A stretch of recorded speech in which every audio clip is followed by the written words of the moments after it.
Pronto, comecei a gravar. Então, a semana passada, a gente tratou da metodologia do início, né, entendendo de que perguntas ela parte. Sempre dessas perguntas para frente, sempre em cima de algo que a gente vai fazer. Porque é um projeto, né? A gente até falou sobre um roteirozinho para fazer, para construir a metodologia. E viu, né, de modo geral, o esquema do que é que a metodologia tem que contemplar. Então, a gente viu que numa metodologia de trabalho, você tem que dizer o tipo de pesquisa que você vai fazer, e tem várias classificações, é isso que a gente está vendo, e você tem que dizer que técnicas você vai usar, tanto para construir ou acessar as informações, os dados, quanto para analisar essas informações, certo? Então, a gente, nesse momento, está vendo os tipos de pesquisa, que é interessante que vocês vão se ligando, né, analisando, para ir pensando qual é o tipo de pesquisa que vocês vão realizar, tá certo? Lembrando, assim, que essa nossa conversa aqui em aula é um resumo, né? Ela é resumida. E quando a gente fala de metodologia, principalmente em tipos de pesquisa, em técnicas, isso depende muito dos autores que você está utilizando. Gostei de ouvir de vocês que vocês estão lendo os textos, né? Procurando nos textos, inclusive, como fundamento para fazer os trabalhos de vocês. Isso é importante, porque depende dos autores, tá certo? Então, esses tipos de pesquisa são com base em um autor que eu adotei aqui para falar sobre isso, que é o Antônio Carlos Gil. Mas não impede que vocês conheçam outro, pesquisem, encontrem outra pessoa que explique de um outro jeito as classificações, e vocês podem fazer com base nela o tipo de pesquisa também. Tá certo? Tá, então vamos continuar aqui. Eu vou compartilhar minha tela com vocês. Deixa eu...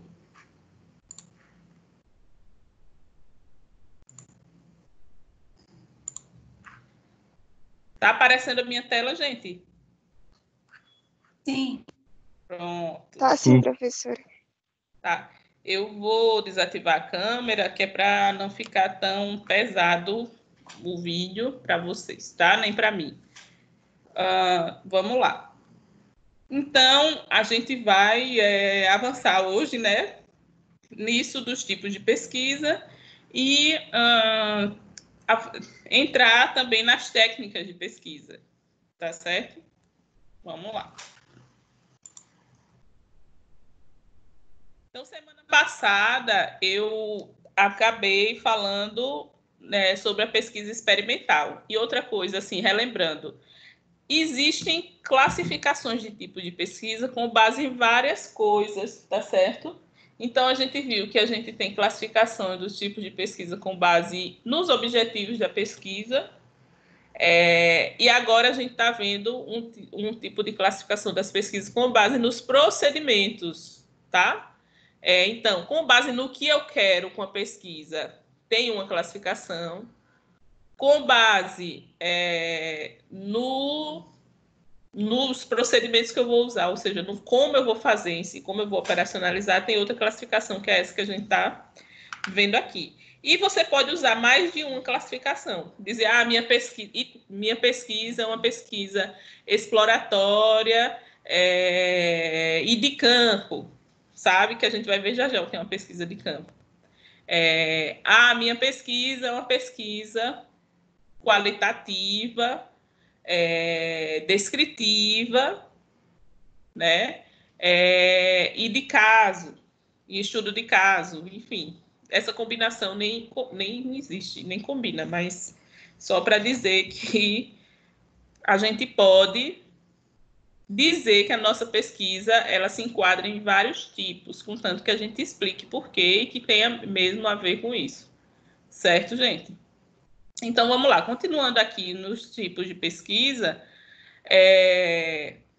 um outro tipo de pesquisa que existe, né, com base nos procedimentos, é a pesquisa ex post facto, certo?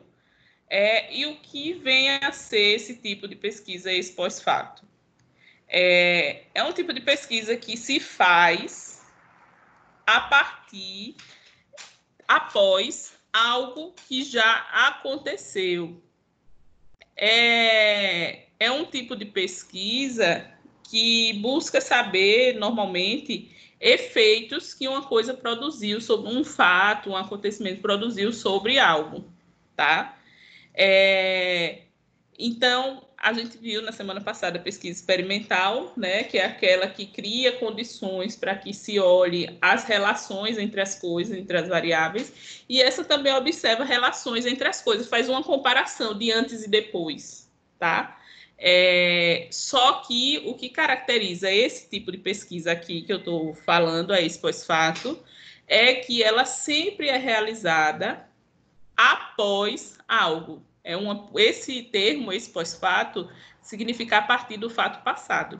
Então, quando eu quero pesquisar, por exemplo, quando eu quero pesquisar quais os efeitos do coronavírus na sociedade, aí eu aguardo um tempo, né?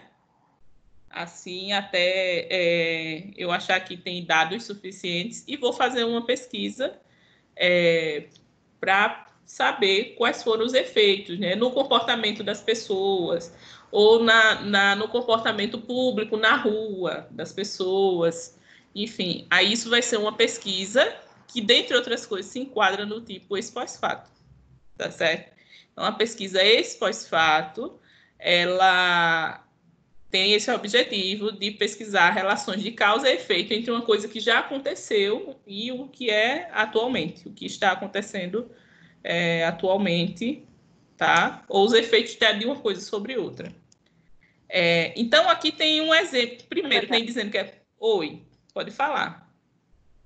Essa pesquisa, ela pode ser feita sobre qualquer outra questão. Não precisa, de fato, ser um desastre ou alguma coisa mesmo. Pode ser, tipo, governo, algo após isso, né?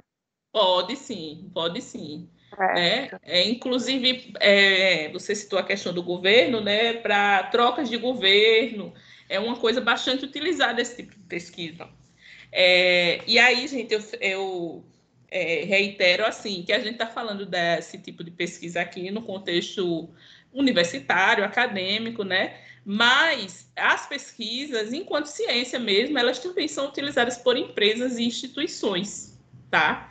Então, para a gente ver assim que às vezes a gente acessa muita informação e não sabe que ela é fonte de pesquisa, mas certo? Então, quando as pessoas querem saber assim quais os efeitos de um governo na economia, elas fazem uma pesquisa ex pós-fato.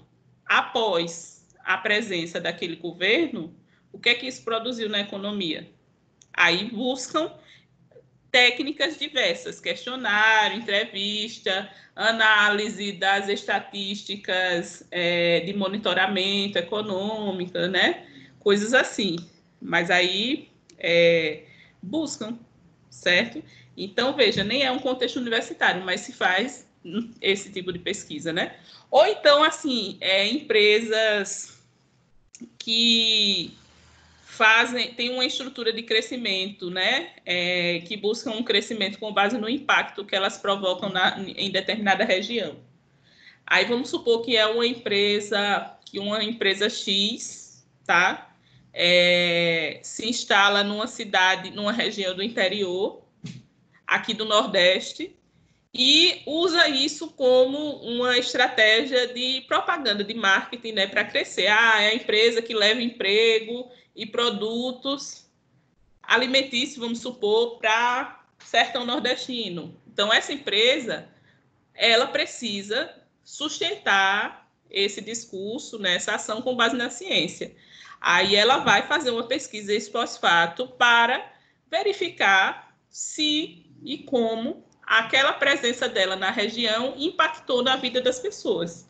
Se gerou mais emprego, se não, se movimentou a economia, se não, se as pessoas tiveram mais acesso ao tipo de produto alimentício que ela produz, se não.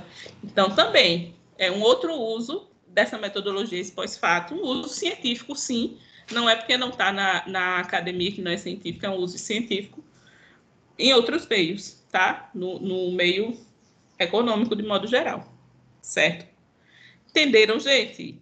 Tem alguma dúvida? E aí? Posso passar? Para mim foi entendido. Pode. Oi. Só um minutinho.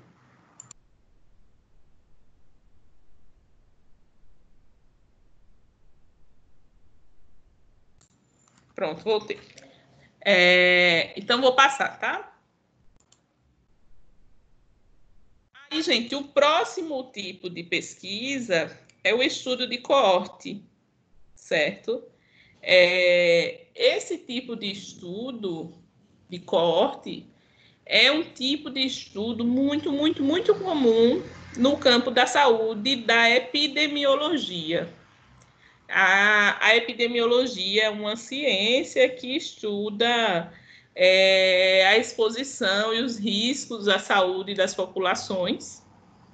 É uma ciência bastante tradicional no campo da saúde, vamos dizer assim, de uma tradição científica dura, né, que é essa ciência assim mais estruturada, com base em variáveis, né? E a epidemiologia, ela usa bastante esses estudos de coorte. A maior característica desses estudos de coorte, que é um tipo de pesquisa também, um tipo de pesquisa com base no procedimento, né? Então, a maior característica desses estudos de coorte é que eles são demorados. Assim, não exatamente demorados para a sua realização. Eles estudam um tempo que é longo, tá? Então, o tempo, a questão do tempo analisado, do tempo pesquisado, é um fator determinante nesses estudos de coorte, tá? E o que vem a ser esses estudos de coorte? É quando o pesquisador ele acompanha um grupo de pessoas ou uma situação ao longo do tempo para saber se existe, né, associação entre aquele grupo de pessoas e algum acontecimento, algum fenômeno ou o desfecho desse fenômeno, né, ou o modo como esse fenômeno se resolve. Então, para ilustrar melhor para vocês, assim, vamos supor que uma pessoa um grupo de pesquisadores quer estudar a exposição de fumantes passivos, né? Fumante passivo é aquele que inala a fumaça do cigarro. Quando tem alguém que fuma muito, que é próximo a você, que você sempre está acessando a fumaça do cigarro por inalação, né? Sem necessariamente fumar. Então, quer saber quais os efeitos, né, desse fumo passivo sobre o fumante passivo. Então, esse pesquisador, ele pega um grupo de pessoas, e aí tem algumas características, tá? Porque esse grupo de pessoas tem que ter algo em comum, que é fumante passivo, né? Então, tem que pegar um grupo de pessoas que é fumante passivo. E muitas vezes tem um recorte de idade também, de idades semelhantes, ou de idades diferentes, dependendo do que o pesquisador quer. E ele começa a acompanhar aquele grupo que é fumante passivo para ver durante, sei lá, 10 anos, sabe? Então, durante 10 anos, aquela pesquisa vai se desenvolver nesse acompanhamento. Aí ele cria estratégias, né? Ele cria um protocolo para poder observar aquelas pessoas, cria entrevistas e questionários para aquelas pessoas responderem periodicamente, né? Cria um grupo de exames para fazer periodicamente, para ir acompanhando os efeitos de aquele fumo sobre aquele grupo de pessoas. Paralelamente, ele cria um outro grupo com características semelhantes, tá certo?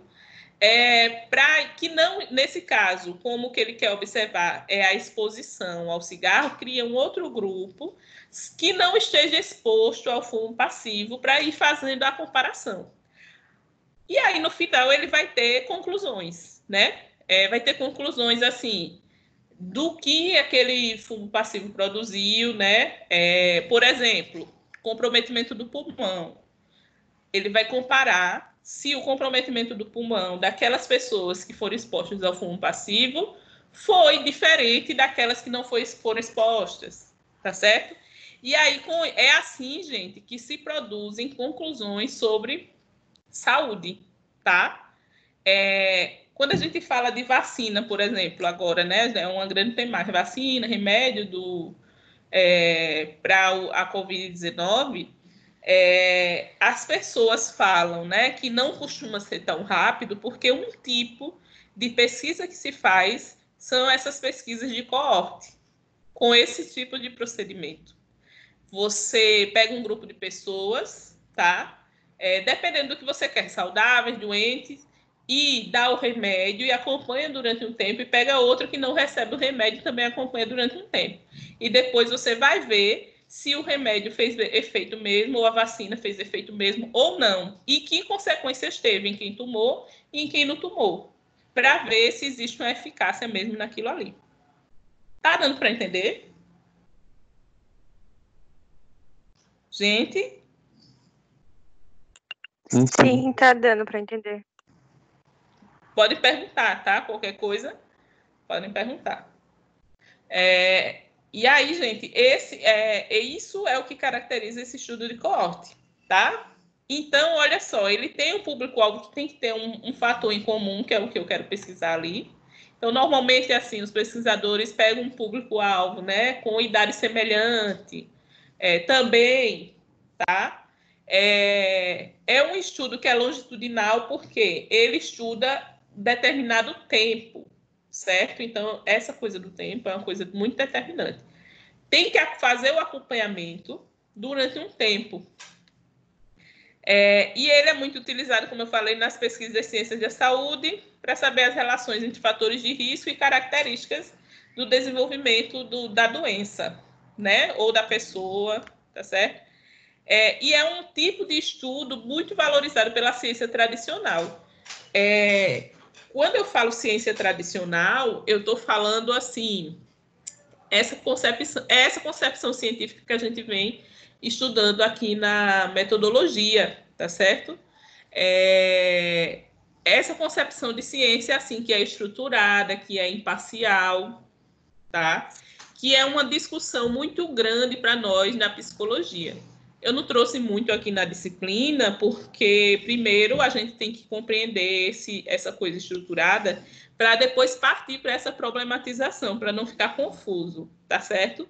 Mas eu gostaria de pontuar que existe, que talvez muitas e muitos de vocês estejam olhando esses tipos de pesquisa, né, e até tentando enquadrar de vocês, e pensando em outras que vocês já viram, em artigos, né, e muitas vezes não se encaixa, tá certo? E às vezes não se encaixa mesmo, gente. Eu queria dizer para vocês isso, tudo bem. Porque a gente está falando aqui de uma concepção de ciência tradicional, tá? De ciências exatas e humanas e naturais, mas quando a gente lida com seres humanos, tem outras argumentações que a gente precisa fazer, como é o caso da psicologia, tá certo? Então, alguns tipos de pesquisa são mais valorizados, né, porque elas permitem você provar algo, né, com técnicas assim muito estruturadas, protocolos, e outras não são tão valorizadas porque na concepção científica tradicional entende-se que há um espaço muito grande para a subjetividade. Quando há um espaço muito grande para a subjetividade, essa concepção tradicional entende que aquilo não é tão rigoroso. Porém, gente, isso não é um demérito, é uma discussão que existe, tá certo? E isso não quer dizer que quando há espaço para subjetividade ali naquele processo, aquilo deixa de ser ciência, tá? É só uma concepção que diz que não valoriza tanto e tal. Mas essa é uma discussão aberta. A psicologia é sim uma ciência, mesmo com a subjetividade incluída nos processos de pesquisa, tá? Enfim, ficou confuso?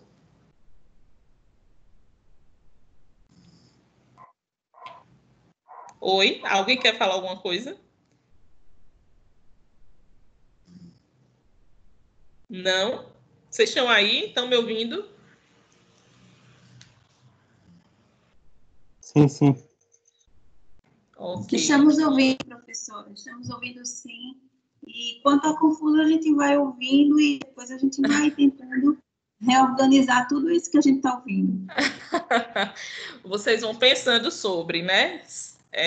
Tá certo. Mas é isso, tá, gente? Então, olha só, o coorte é um tipo de estudo, né? Tem essa característica do tempo. Repito, muitas vezes, né, vocês olham assim, não conseguem identificar muito dentro da psicologia, mas tem correntes de psicologia que fazem esses tipos de pesquisa, tá certo? E outras não também. Oi? E aí, mas é um tipo de pesquisa bastante valorizado nas comunidades científicas tradicionais, né, que tem essa necessidade de rigor, de prova, de objetividade, tá certo? E aí, alguns tipos de pesquisa têm vantagens muito grandes e desvantagens muito grandes, né? Então, esse tipo de pesquisa do estudo de coorte, ele tem uma desvantagem porque ele é oneroso, ele custa caro, ele costuma custar caro, né? Porque imagine você passar 10 anos fazendo aquela mesma pesquisa, imobilizando um monte de recursos, certo? Então, é uma pesquisa que custa caro, porque ela demanda mão de obra de pesquisa, material de pesquisa. Normalmente, as pessoas, o público-alvo, né, que vai participar desse tipo de pesquisa, ele não vai de graça, certo? Normalmente se paga para essas pessoas participarem. Então, é um tipo de pesquisa cara. Por isso, né, é um tipo de pesquisa que é utilizado muito, muito, muito pela indústria farmacêutica, né? Como tem a ver com essa coisa de doença, esse uso amplo, né, ele é um tipo de pesquisa utilizada pela indústria farmacêutica. Por quê? Essa indústria tem a perspectiva de lucrar muito com os resultados dessas pesquisas, certo? Olha só, para vocês terem ideia, por meio dessas pesquisas é que muitas vezes as pessoas descobrem que determinado remédio serve para outra coisa. E aí, quando a indústria farmacêutica que faz isso, ela já encontra um meio de lucrar com aquele remédio que às vezes nem era o que ela estava pensando antes. Mas por meio da pesquisa, ela descobriu que o remédio serve para uma outra coisa e aí comercializa ele para aquela outra coisa, certo? Então, é um tipo de pesquisa bastante usada assim nesses meios da saúde, principalmente quando envolve uma pesquisa com doença e medicação, certo? Ok, gente? Alguma pergunta? Não, professora, tá ok até por mim, né? Vou passar, tá? E aí, gente, olha só, só para vocês saberem, né? Esses estudos de coorte, ele tem de dois tipos. O retrospectivo, que está aqui em cima dessa imagem, e o prospectivo, tá certo? O retrospectivo é quando a pessoa vai pesquisar algo, só que o tempo o qual ela quer pesquisar é anterior àquele no qual ela se encontra. Ah, mas como é que eu vou pesquisar, fazer uma pesquisa dessa assim de um tempo para trás, se esse tempo já passou? Aí esse tipo de estudo de coorte retrospectiva, ele é muito feito com base em documentos e registros, certo?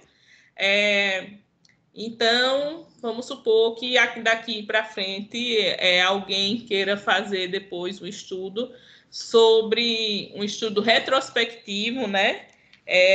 Sei lá, das características de determinado público que foi bastante afetado, das pessoas que se curaram do coronavírus, mas quer saber os hábitos dessas pessoas para trás, né? Antes do coronavírus, 10 anos antes.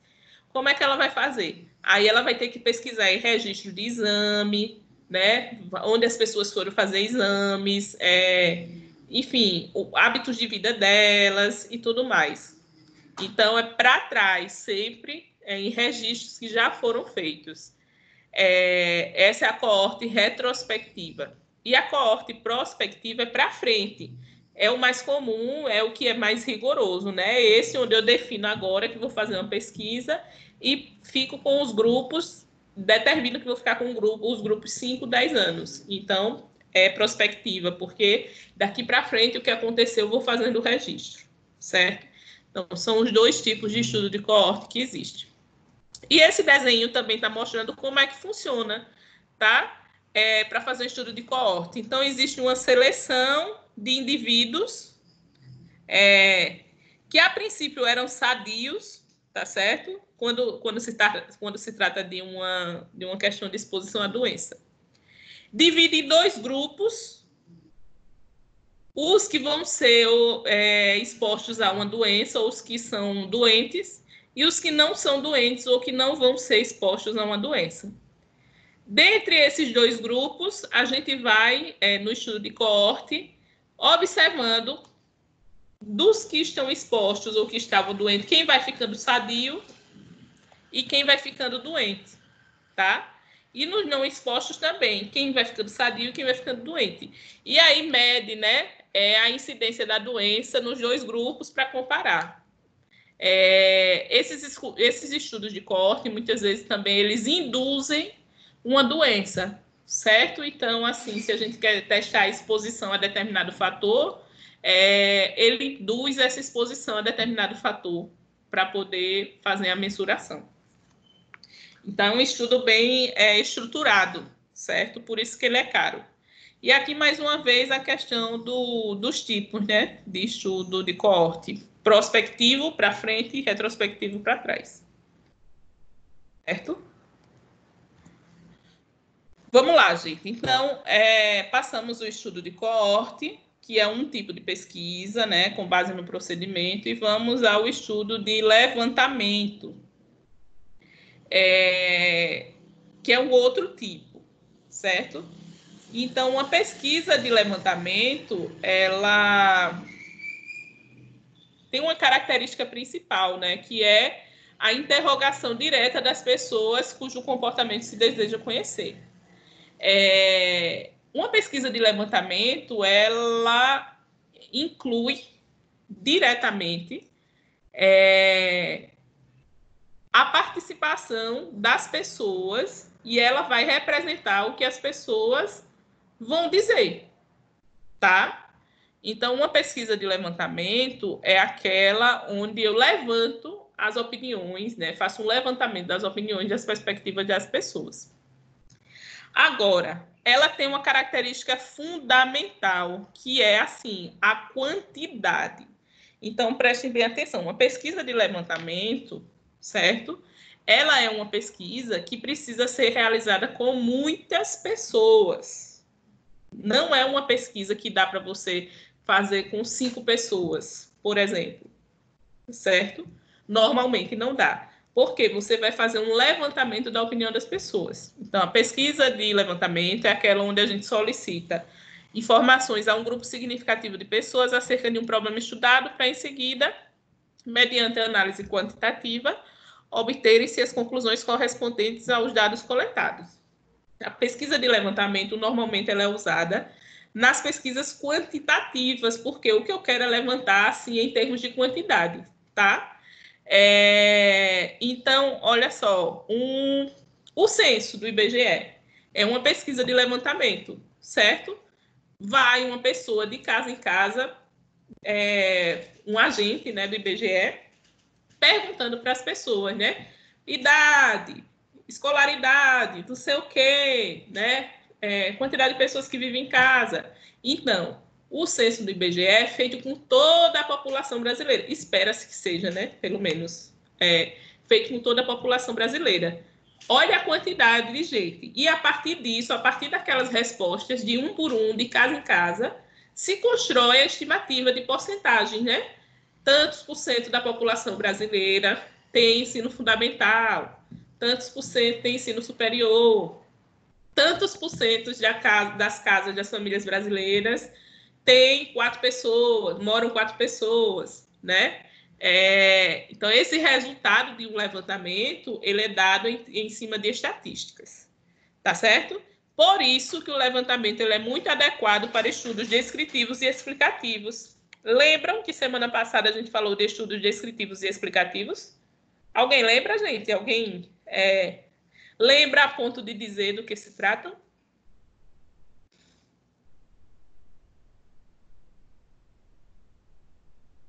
E aí, gente, o que são estudos descritivos e explicativos?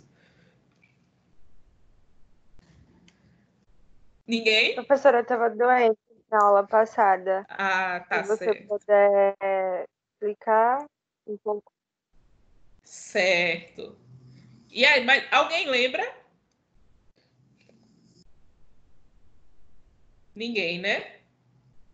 Então, essa classificação de estudos descritivos e explicativos, ela diz respeito aos objetivos de uma pesquisa, tá certo?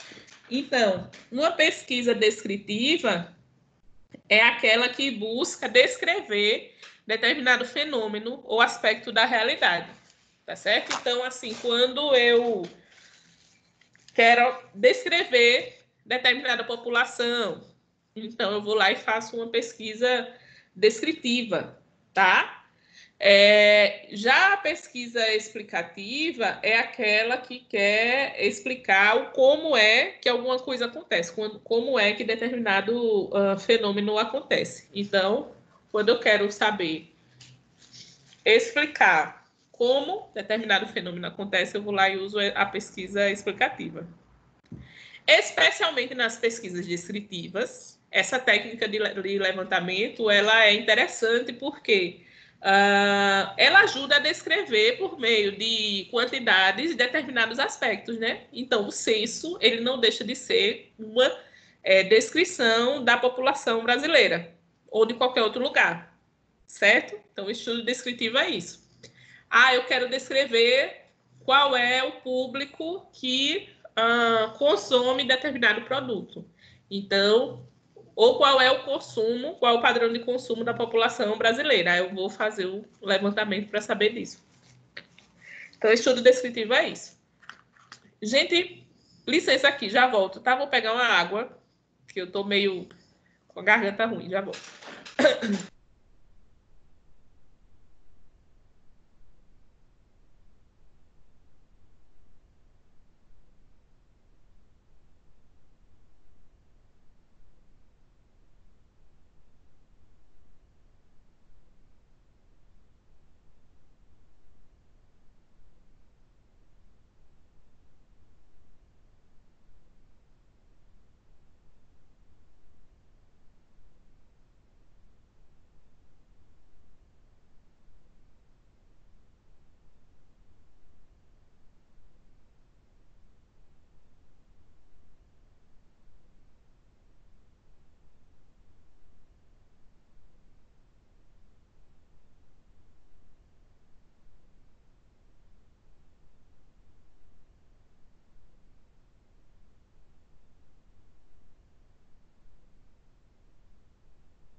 Bom dia, gente linda.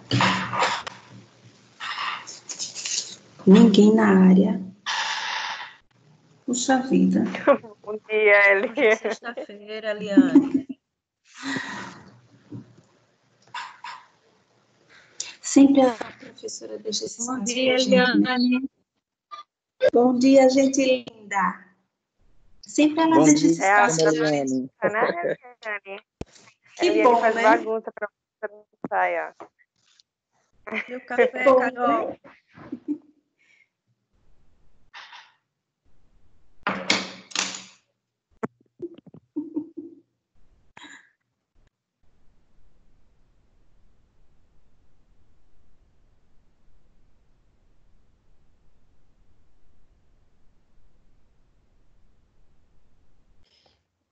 Amanhã é a aula da Auriane, né?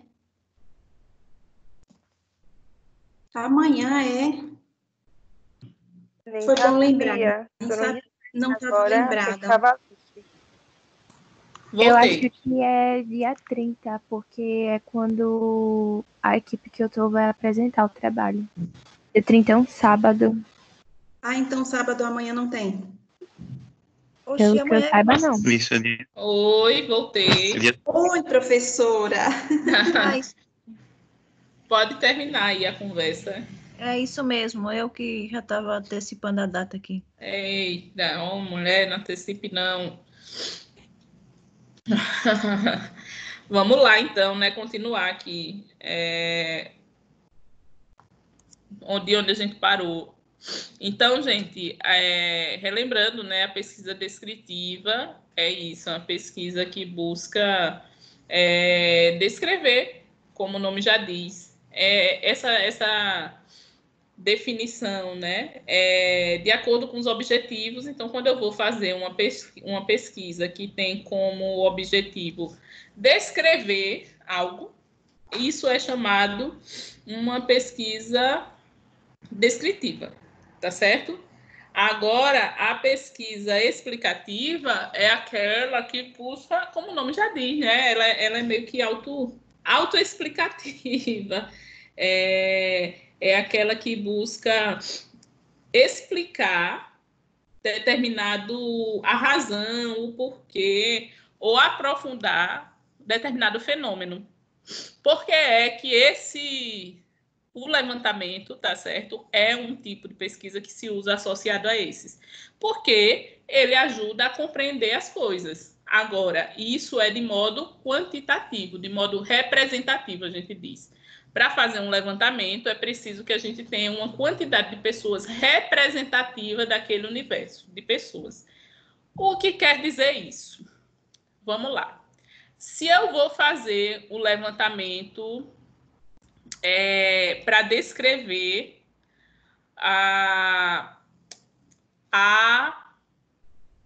se eu vou fazer um levantamento para descrever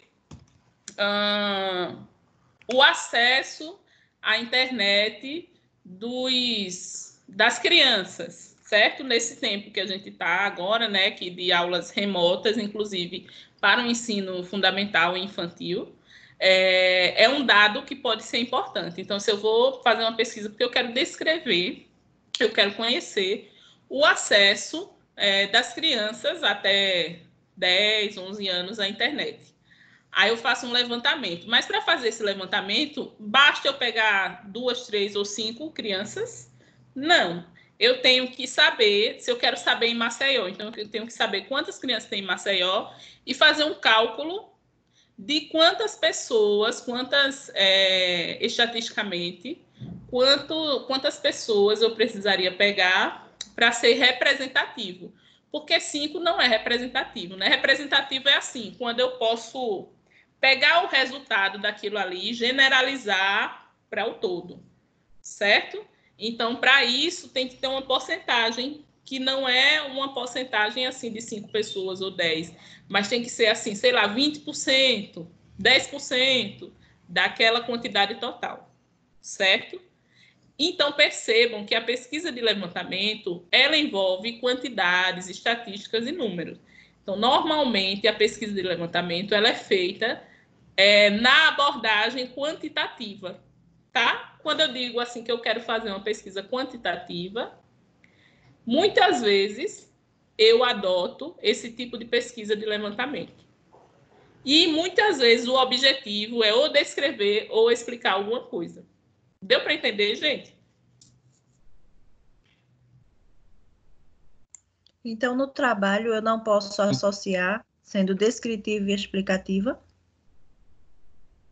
Não Ou eu posso entendi. usar os dois métodos? Você falou que no trabalho Sim. Tá. Você anterior, pode usar. né? Você pode Tá. fazer a associação de dois tipos. Pode, Aí, mas só que assim... entraria aí fazer um trabalho descritivo e explicativo? Certo. No caso descritivo e explicativo, não dá para associar, porque é uma pesquisa... Porque eles são tipos diferentes da mesma classificação. E analisando, tá certo? Eles não se compatibilizam muito. Porque o objetivo da pesquisa descritiva é descrever algo, certo? É um objetivo.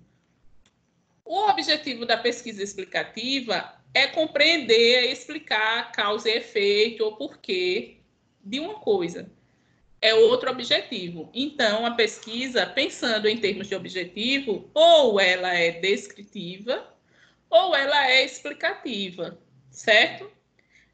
Agora, o que eu estou dizendo que pode ser mais de um tipo com relação às outras classificações. Então, a pesquisa ela pode ser descritiva, ser do tipo descritiva, e pode ser também um tipo de pesquisa de levantamento, porque elas se combinam, tá? A gente precisa fazer esse julgamento, né? Essa reflexão, se a nossa pesquisa ela se encaixa naquele tipo e se isso não é incoerente com o outro tipo que ela se encaixa também, tá? Aí, no caso da pesquisa descritiva e explicativa, não dá para dizer que uma pesquisa é ao mesmo tempo descritiva e explicativa, porque elas são coisas que objetivam, têm objetivo totalmente diferente. Entende? Mas, oi. Nessa pesquisa aqui de levantamento, tem alguma desvantagem? Tem a desvantagem que ela é muito objetiva, e se você quer conhecer aprofundadamente a opinião das pessoas, você não consegue por meio dela, certo? Você não consegue especificar as opiniões das pessoas, você só consegue saber em termos de quantidade, porque ela é muito generalizadora. E além disso... Oi? Fica algo vago. Fica vago, no caso, né? Justamente, Dá que tem entrar. Exato, que tem um objetivo, claro. Mas, assim, se você deseja especificidades, se você deseja acessar assim, mais a subjetividade das pessoas, aprofundar, esse não é o tipo de pesquisa adequado. E, além disso, ela demanda que você acesse muita gente, normalmente. É uma pesquisa que requer muita participação. Não é que isso encareça a pesquisa, porque hoje em dia a gente tem meios, né? A gente pode mandar perguntas, questionário pela internet, né? Antigamente ia pelo correio. Enfim, a gente pode procurar saber as informações para poder contabilizar a quantidade de pessoas pela internet, e as informações hoje são muito públicas, mas você precisa, né, para dizer que vai fazer uma pesquisa de levantamento, sempre contar assim, com quantitativo de pessoas. E isso pode ser um inconveniente, certo? Pode ser um inconveniente. E também para fazer uma pesquisa de levantamento, que normalmente é quantitativa, você precisa dominar softwares, técnicas de contabilizar e analisar as coisas por meio de cálculos, de estatísticas, certo? Então, essa também é uma coisa que se precisa prestar atenção. Mas, quando a gente quer, né, fazer esse tipo de análise, que é uma análise, inclusive, né, que o mercado, de modo geral, as empresas, as instituições, gostam muito, usam muito, é um tipo de pesquisa importante. Agora, as desvantagens são essas, né? Ela não aprofunda no que as pessoas pensam, é só objetivamente sim ou não, basicamente. A gente vai ver aqui a técnica, né, que é do questionário, principalmente, que é usada para pesquisa de levantamento. Então, normalmente as pessoas respondem com respostas objetivas, e a gente precisa de muita gente, normalmente, para fazer uma pesquisa de levantamento. Então, quando vai pensar esse tipo de pesquisa, precisa considerar isso, tá? Que precisa de muita gente. Entendeu? Oi? Entendi sim. Obrigada. Tá? Bom, então é isso, né? Normalmente, pesquisa de levantamento são estudos quantitativos e estudos descritivos, ou eu botei, né? Por isso que eu acho que confundiu. Ou explicativos, certo? Alguém tem alguma pergunta?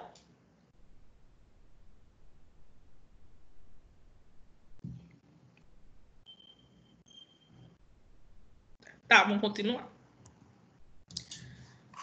Aí, a próxima, veja só, enquanto a pesquisa de levantamento ela é quantitativa, o estudo de campo é qualitativo.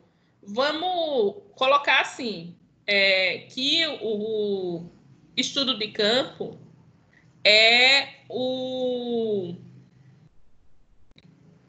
equivalente do levantamento, só que enquanto pesquisa qualitativa, certo?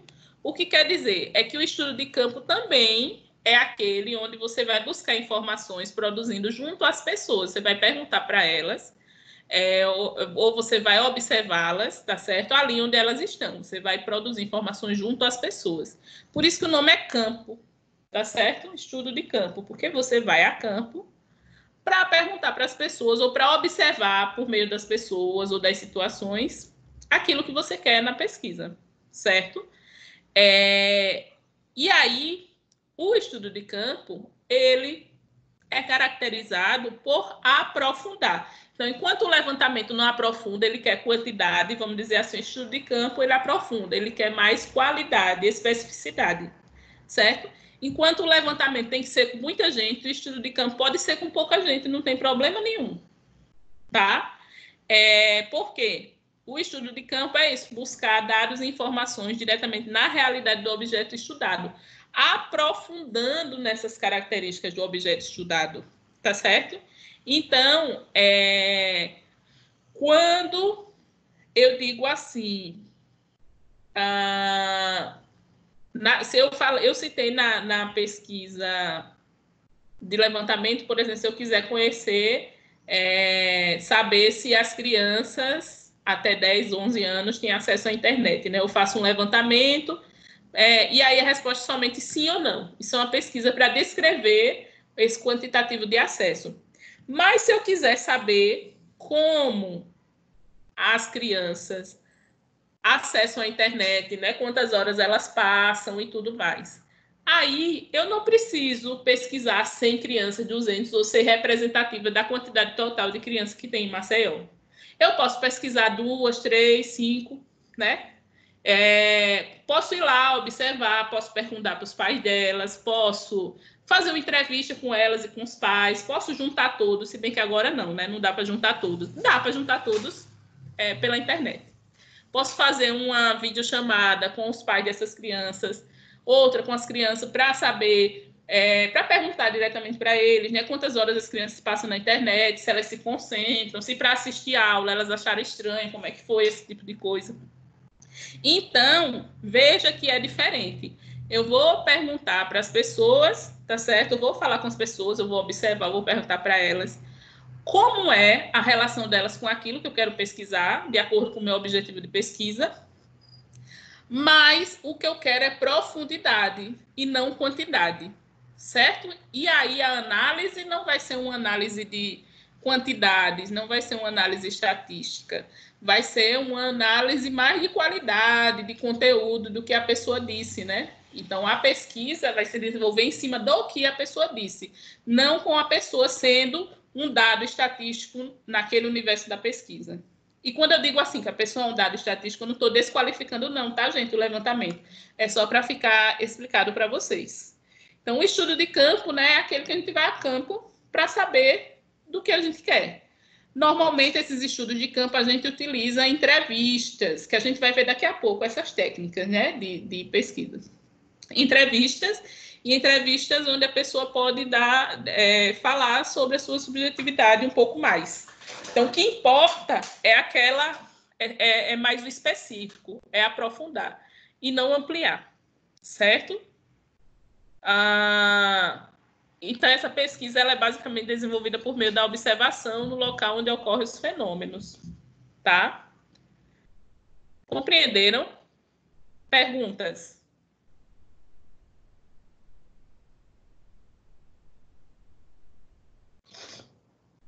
E aí, gente?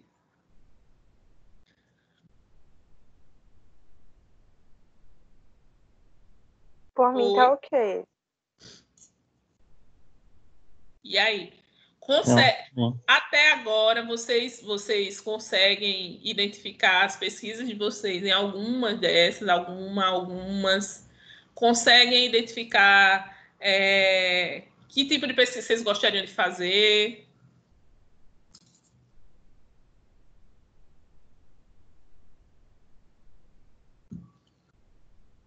Ninguém? Tá bom, então. Eu vou dar continuidade, tá? Para terminar essa coisa dos tipos de pesquisa, e eu acho que fica melhor a gente conversar. Aí, gente, um outro tipo de pesquisa. Ah, tá. E uma coisa interessante é o seguinte: muitas pesquisas mesmo no campo da psicologia, tá certo? São estudos de campo. E aí, a partir dos estudos de campo, desde que as pessoas vão a campo, né, existem vários desdobramentos e outras classificações de pesquisa. Porque na psicologia, enquanto ciência humana e social e da saúde, acaba sendo bastante importante e interessante esse aprofundamento nas relações das pessoas, no que as pessoas pensam e tendem a dizer. Então, o estudo de campo e alguns desdobramentos que existem dele são bastante presentes no campo da psicologia, né? Muitas pesquisas no campo da psicologia são estudos de campo. Tá? Estudo de caso também é um outro tipo de pesquisa bastante presente no campo da psicologia, de modo geral e abrangente, tá certo? Principalmente para aquelas pessoas que fazem pesquisa por meio da clínica. Vamos pensar assim, os grandes autores da psicologia, eles desenvolveram as suas teorias por meio de estudos de caso. O que é um estudo de caso? É um estudo profundo e exaustivo de um caso, de uma situação, né? Por isso que diz assim, de um ou poucos objetos. O estudo de caso ele é focado naquela situação ali, certo? Para detalhar e conhecer amplamente aquela situação. Então, quando a gente fala da psicanálise, por exemplo, né? Nos estudos de Freud e dos outros todos, né? Discípulos dissidentes, eram pessoas que recebiam casos nas suas clínicas, nas suas práticas, e esses casos os ajudavam e as ajudavam a pensar algo. E a partir desse pensar algo e trabalhar algo, isso se desenvolvia pesquisas, tá certo? Que depois viravam teorias, que são teorias que a gente estuda até hoje, né? Fazendo críticas, algumas faz sentido, outras não, enfim, mas que a gente estuda até hoje, né? Na psicanálise, por exemplo, para Freud, um caso bastante conhecido é o da Ana Oh. Vocês já ouviram falar? Vocês estão estudando psicanálise, né? Tem uma matéria de psicanálise? Não. Ah, não? Então não é outra. Dando os conteúdos. Mas vocês estão estudando história da psicologia. Vai chegar ainda. Psicanálise. Sim, estamos. Vai chegar Mas ainda, essa né? parte ainda não chegou, não. Certo, tudo bem. Mas é só para citar mesmo, tá? Freud tem vários casos bastante conhecidos. Mas alguém já teve curiosidade de procurar saber?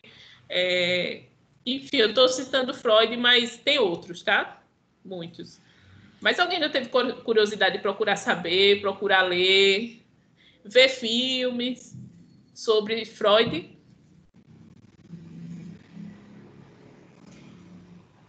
Eu pesquisei algumas coisas. Eu estudei ele ano passado, terceiro ano. Ai, foi?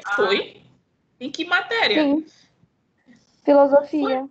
Ah, curioso, eu não sabia que mas que legal.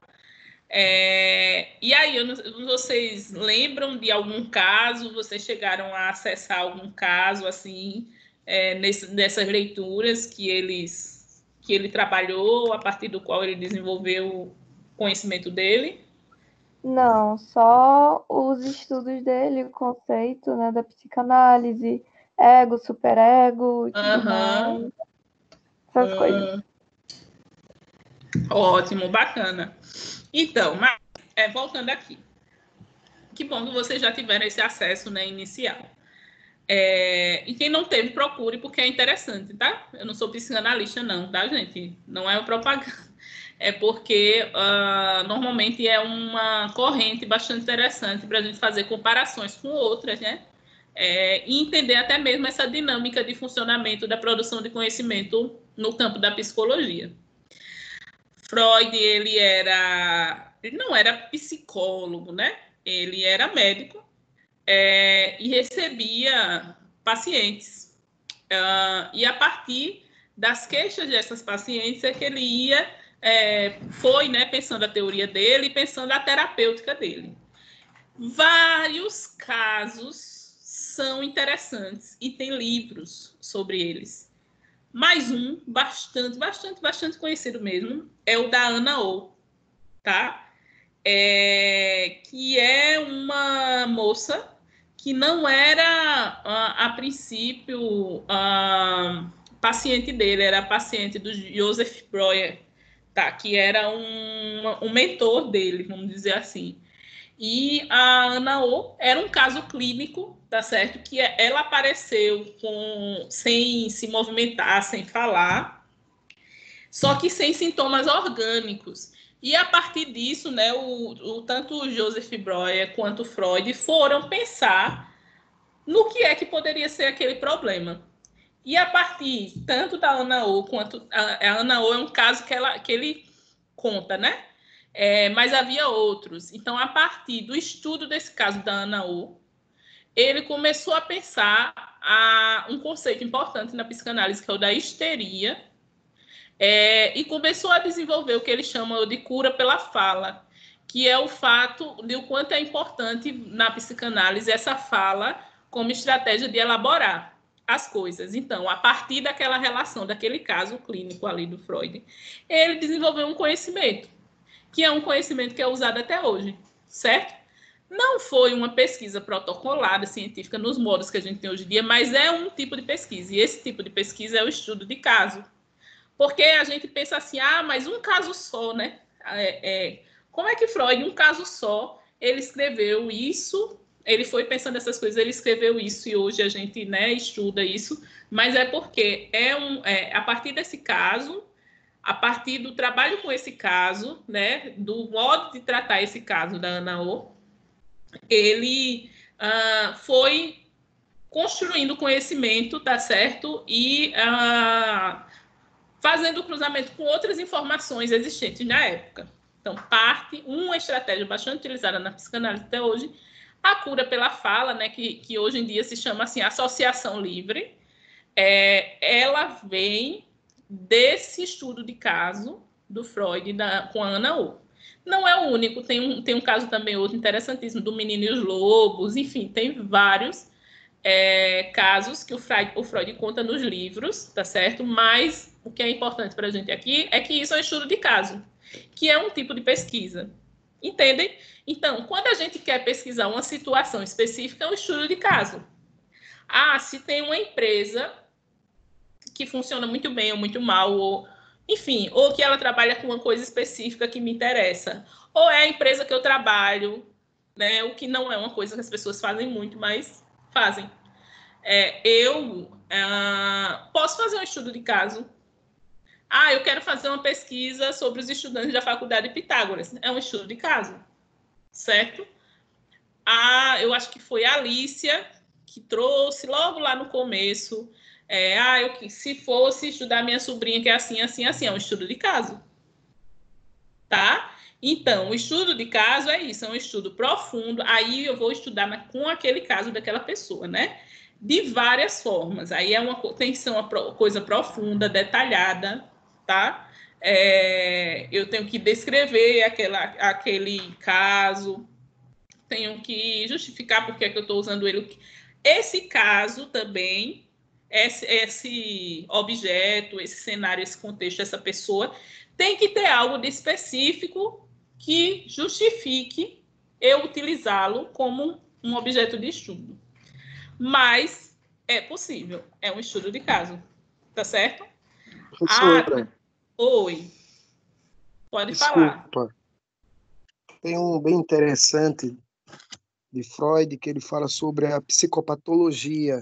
É muito interessante. E a senhora abordando esse assunto fez eu lembrar que ele comenta justamente sobre comportamento, sobre a fala, sobre o equívoco, sobre a superstição e erros, e etc. É bem interessante. Isso, justamente, né? Toda essa teoria. Freud Freud e a psicanálise, não só Freud, né? Porque depois, quando vocês forem aprofundar nessa temática da psicanálise, vocês vão ver que Freud ele tem um contexto, né, que faz com que ele seja amplamente conhecido. Ele começou esses estudos, mas Lacan, Jacques Lacan, francês, ele também é responsável e muito importante na disseminação, na difusão e no avanço da psicanálise. E eles trabalham muito com estudos de caso, vocês têm razão, e eles são muito utilizados na psicopatologia, que é o estudo das patologias mentais, tá? Então, boa parte da psicopatologia, ela se desenvolve, né, pelo menos o que é mais conhecido, por meio da psicanálise. Tanto desse começo de Freud, que parte dos estudos de caso, vejam só, né, quanto de Lacan, do Jacques Lacan. Embora, né, haja outras vertentes de psicologia, de psicopatologia a ser consideradas. Mas obrigada pela sua contribuição, é isso mesmo. Tá certo? Certo. E aí, mas olha, veja então como um estudo de caso é interessante, né? É uma ferramenta interessante. E eu estou trazendo essa coisa do Freud, né? Desses autores, assim, porque o estudo de caso, muitas vezes, não é valorizado como um tipo de estudo que é rigoroso, certo? Se a gente for considerar a tal da ciência tradicional como parâmetro.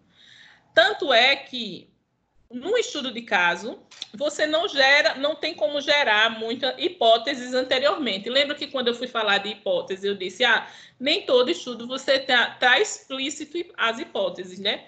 O estudo de caso é um tipo de pesquisa desse que não dá para gerar muito a hipótese assim com antecedência. Até porque o resultado desse estudo é que serão hipóteses. Como você fez o estudo com um caso só, você não pode afirmar nada, né, categoricamente. Você pode dizer que por meio desse estudo você percebeu XYZ. Ele fez você pensar XYZ, que é interessante.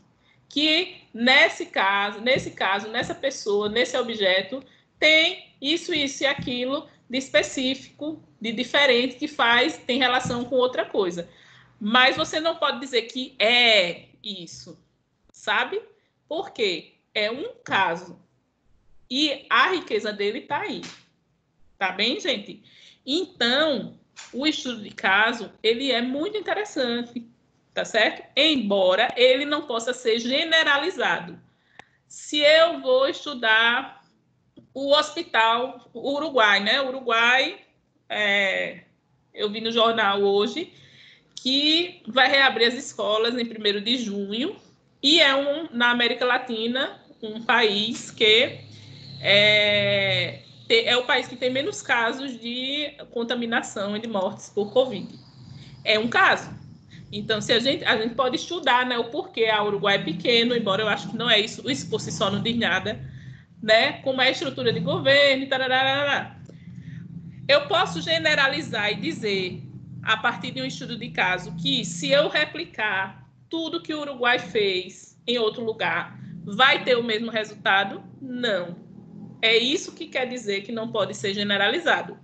Mas isso faz deixar de ser importante estudar porque o Uruguai tem tão poucos casos e consegue lidar tão bem com essa situação da pandemia? Não, isso não faz ser menos importante, certo? É um estudo importante. Até para poder pensar estratégias, olha só, não replicar estratégias em outro lugar, mas pensar adaptação de estratégias e cruzar informação com outros lugares, certo? Então, o estudo de caso é isso. Alguém tem alguma dúvida? Alguém tem alguma colocação a fazer? Vocês entenderam? Professora, o tema da Eliane, que é artesanato, encaixa nesse estudo de caso? Depende qual a possibilidade de encaixar. Se ela vai estudar um grupo específico, é um estudo de caso. Certo? Que é diferente a tratamento para pessoas depressivas. Certo, pode ser. Agora, precisa ter uma situação, um objeto, uma situação específica. Por exemplo, eu até acho que falei disso quando a gente foi discutir o tema do artesanato, né? Da Eliane. Uma amiga, recentemente, fez uma dissertação onde o objeto de estudo dela era um grupo de bordadeiras que existe aqui em Maceió, no Riacho Doce, Borda Azul. Sigam no Instagram, inclusive, porque é lindo, tá? Esse grupo, ele surgiu anos atrás, filiado à Unidade de Saúde de Guaxuma, como um projeto de bordado para poder tratar pessoas, mulheres e homens também, acho que era aberto para todo mundo, da região ali de Guaxuma até Riacho Doce, que procuravam a unidade de saúde com problemas mentais, certo? Problemas assim de depressão, de ansiedade, né?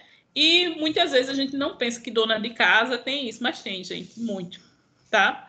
Então, esse projeto ele surgiu anos atrás, veja só, filiado à unidade de saúde, um projeto de artesanato, de arte e educação, com o objetivo de fazer esse cuidado com essas pessoas. E aí, o que acontece? Com o passar do tempo, o grupo foi se fortalecendo e se qualificando. O projeto começou como bordado, elas bordavam do jeito que sabiam, é um tipo de artesanato, né? Depois, esse bordado foi se qualificando, foi fazendo oficina para elas aprenderem a desenhar, para bordar mais bonito, foi fazendo oficina para elas aprenderem a escolher a linha do bordado, para segurar os instrumentos de bordado. Aí, depois, acabou o financiamento da prefeitura ou algo assim. Aí, o grupo continuou sendo mantido pelo SESC, porque o SESC tinha uns projetos, né, sociais para lidar com a saúde, aí o grupo continuou sendo mantido pelo SESC. Aí acontecia no SESC Guaxuma.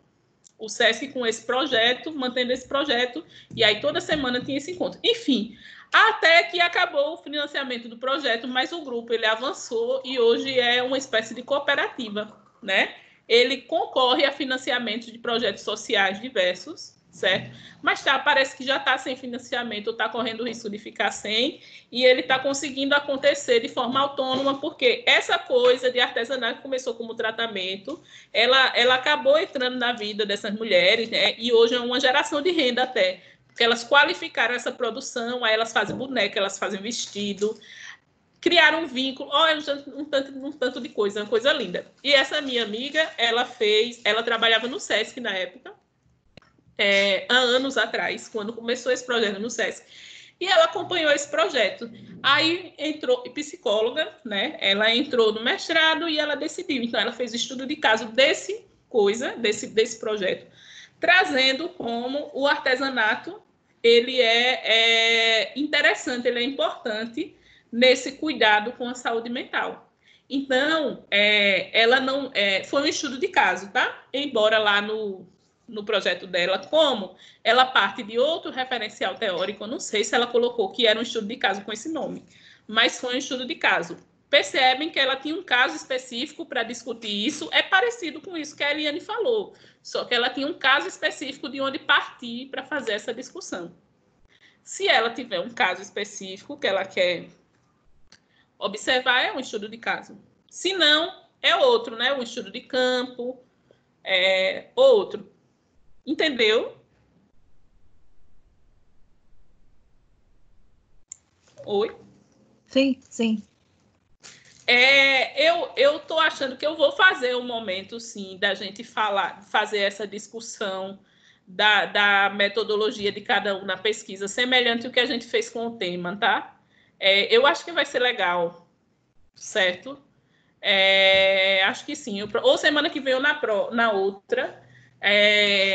Vocês vão pensando aí, vão elaborando o tipo de pesquisa, e aí a gente vai fazer um momento de conversa para tirar dúvidas. Mas é muito interessante isso que você fez, ficar pensando se o tipo de pesquisa tem a ver ou não. É isso mesmo, é por aí mesmo.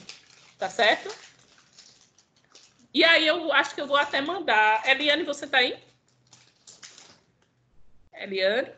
Sim, professora, estou aqui, sim, com certeza. Eu vou até procurar a dissertação dessa minha amiga para mandar para você. Você e a Genuzina. Era a Genuzina que estava falando, né? Era a Genuzina que estava falando.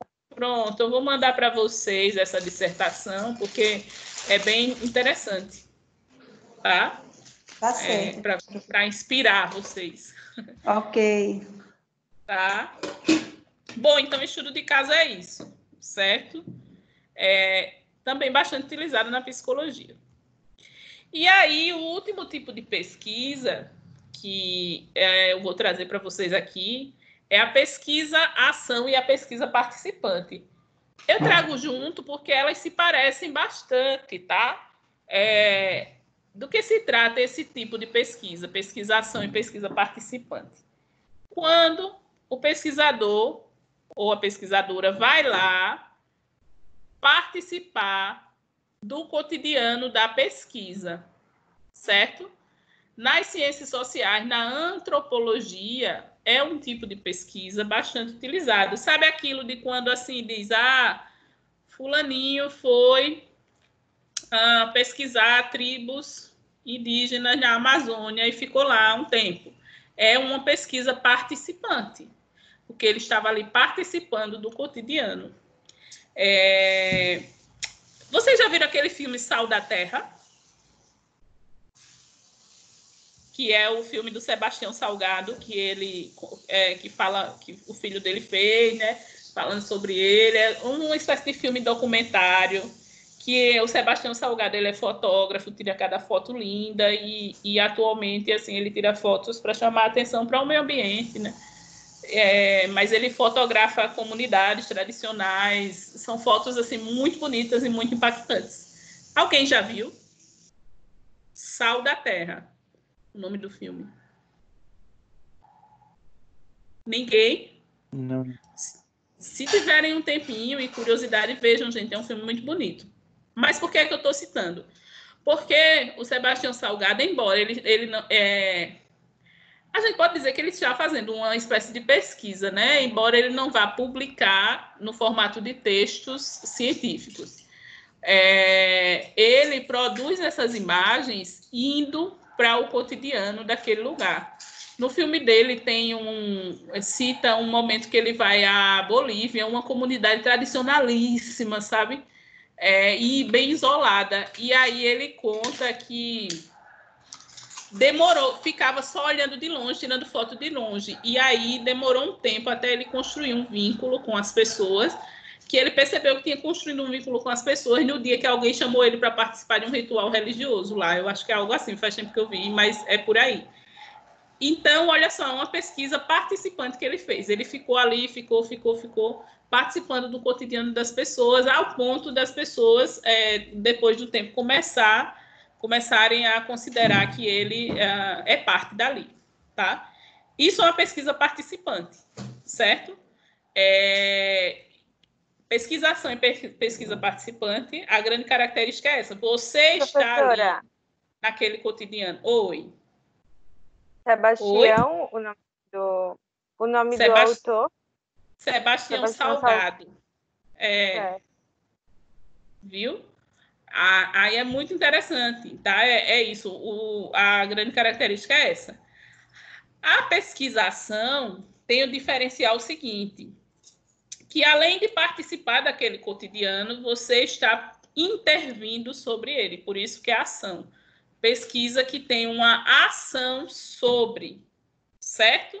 Então, essa pesquisação, ela surge no contexto educativo, tá? Quando pessoas que lidam com educação começam a sugerir oficinas, grupos, trabalhos de intervenção e fazer pesquisa a partir disso. Então, pesquisação é assim, quando eu quero propor uma coisa, uma intervenção, um projeto, quando eu quero propor um projeto, quando eu já tinha proposto um projeto ou uma atividade, essa atividade tem um efeito, certo?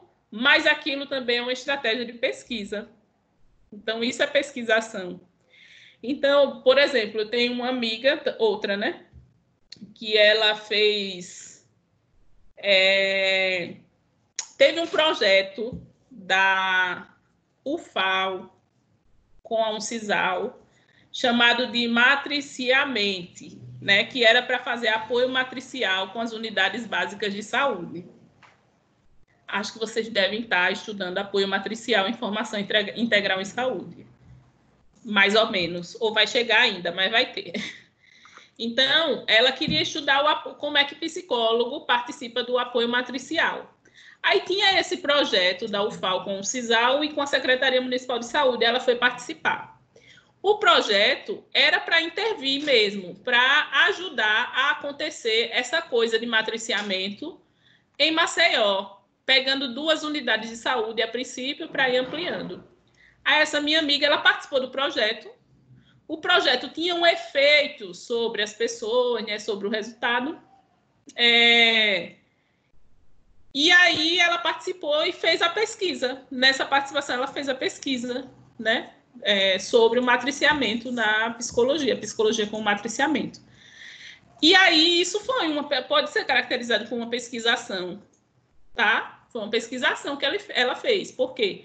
Essa pesquisa, ela não ia só lá pesquisar, ela ia lá fazer alguma coisa e por meio desse fazer alguma coisa, ela produziu a pesquisa. Então, a pesquisa, ela acontece, ela foi sendo produzida à medida que uma intervenção, um trabalho estava sendo feito, tá? Então, pesquisação e pesquisa participante são pesquisas onde nós vamos nos implicar naquele cotidiano. Pesquisa participante, né? É aquela em que a gente vai e fica lá olhando, mas está ali todo dia, né? Participando. E a pesquisação, ela é uma pesquisa que eu vou lá e faço algo mesmo, assim, deliberadamente, certo?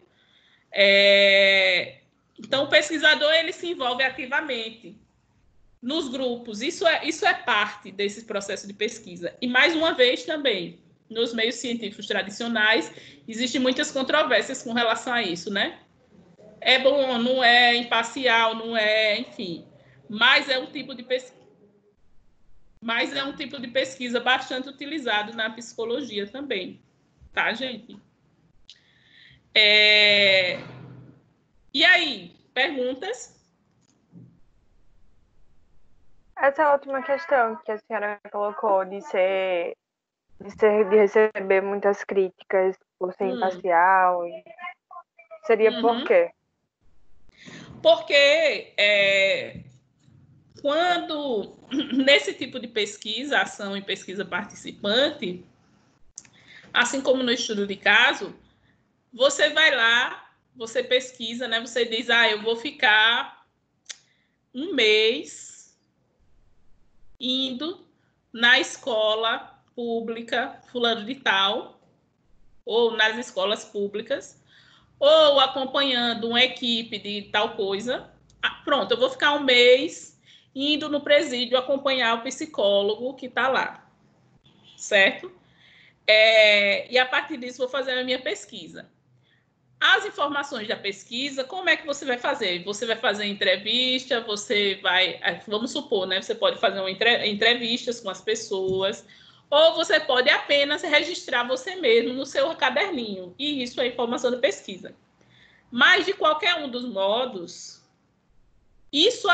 essa informação vai passar necessariamente pelo seu olhar e pela sua fala. Então, vai ser carregado da sua perspectiva de pesquisador, certo? Aí, a ciência tradicional, as pessoas que acham que pesquisa é só aquilo que a gente pode provar por meio de teste e experimento, vão dizer que isso aí é falho. Por isso que é carregado de controvérsia, certo? Porque para isso que eu estou chamando de ciência tradicional, só é válido quando é objetivo, que você pode dizer, ah, não sou eu que estou dizendo. São as informações, são os números, são os dados, certo? E nesse caso, da pesquisação, pesquisa participante, assim como estudo de caso, você não pode dizer isso, porque é sim você que está dizendo, mas você não está dizendo a partir do nada, você está dizendo a partir do que você estudou e do que você viu, né? De informações que você produziu. É por isso que eu estou dizendo que é controvérsia. Entendeu? Porque não é objetivo, né? Você não pode provar. É a questão da aceitação, como, tipo, tem o seu ponto de vista nessa pesquisa. Exatamente. Nesse sentido, né? Exatamente. E aí eu vou dizer assim para vocês, eu estou colocando para vocês que essas controvérsias, tá? Mas isso não invalida esses tipos de pesquisa. Eu, particularmente, faço pesquisas, né? Eu trabalho com psicologia social, discussões da saúde. Toda a minha pesquisa, a vida toda, né? Desde que eu era estudante, sempre foram pesquisas assim, que traziam, né, um posicionamento determinado, um olhar determinado, certo? Então, é um outro modo de fazer pesquisa que não é inválido, certo? Só estou colocando para vocês que existem posicionamentos diferentes. E o objetivo, né, desse tipo de pesquisa, desse modo, pesquisação, estudo de caso, realmente não é, gente, você generalizar para outros casos, mas você entender que aquele caso ali tem algo que pode fazer pensar de importante para nós da psicologia. Entende? Então, se eu quero estudar, vamos pegar esse caso que eu disse, dos presídios, né? Os presídios que tem em Maceió, são 2, né? 2? Enfim, eu quero estudar os presídios, a psicologia nos presídios. São casos específicos. O que eu consegui ver participando, indo lá, a pretensão não é generalizar para outros presídios, mas entender que nesse contexto nosso de Maceió funciona desse jeito, ou não funciona, certo? E isso nos ajuda a entender Maceió, a entender a psicologia em Maceió, a entender como é que a gente pode circular aqui. Então, essa perspectiva de pesquisa, ela é situada...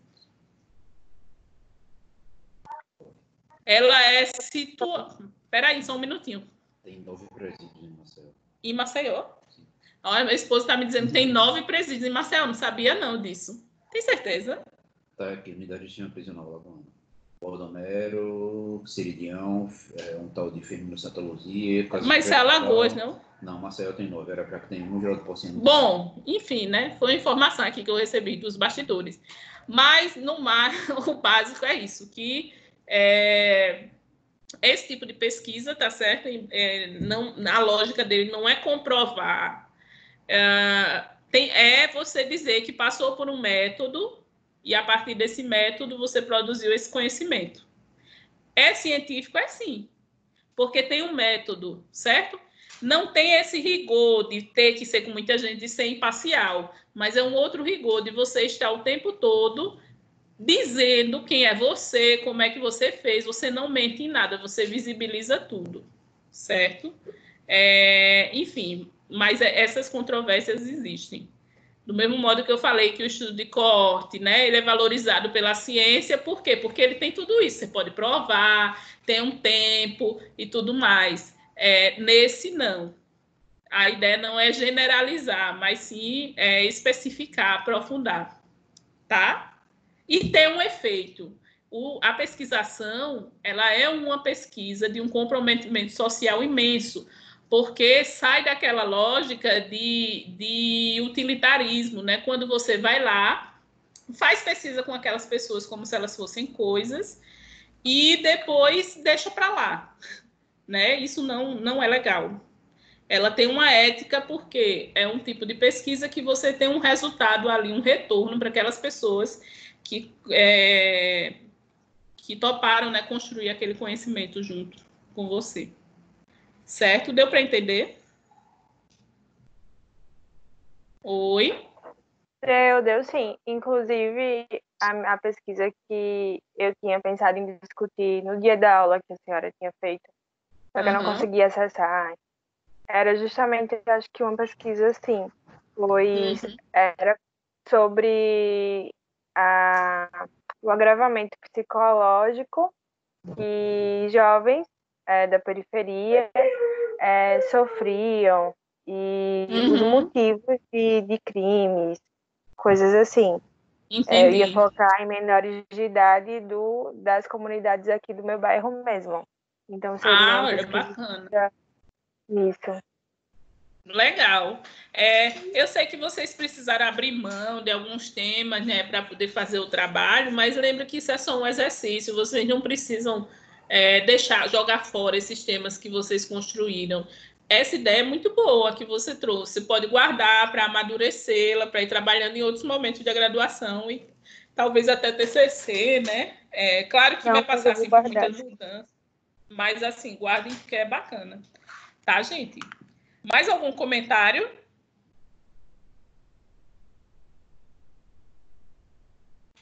Não? Tá. Olha só, então, continuando, tá? Porque eu quero terminar esse grupo aqui de conteúdos para a gente poder discutir nas próximas aulas.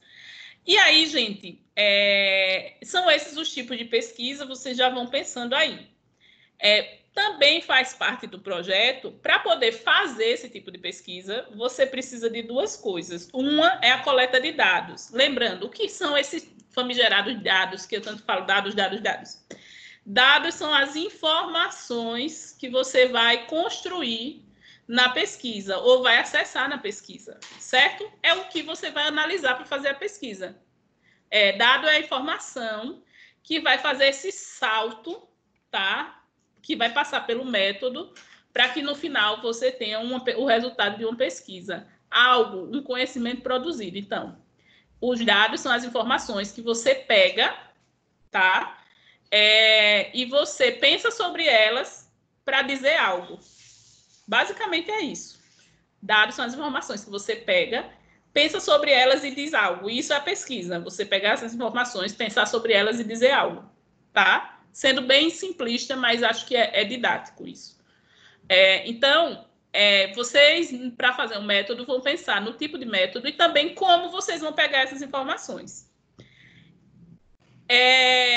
Como a gente já viu os tipos de pesquisa, é bem simples, porque é só a gente ir pensando associações desses tipos de coleta de dados com aqueles tipos de pesquisa. Existem, principalmente, 3 formas principais de coleta de dados. E dentro delas, determinadas técnicas. Então, existe as formas de coleta de dados, onde você faz perguntas às pessoas, você acessa diretamente as pessoas. Então, você pega informações perguntando diretamente às pessoas. Existe a forma de coleta de dados, onde você pega informações observando as pessoas, certo? Você não necessariamente pergunta para elas, mas você observa ou se relaciona com elas. E existe a forma de coleta de dados onde você nem observa as pessoas nem faz perguntas a elas, mas você vai nos documentos, em documentos. Aí documento pode ser texto, pode ser imagem, pode ser vídeo, certo? Pode ser qualquer coisa, tá? Que não seja essas pessoas ou observação das pessoas. Vou detalhar cada um.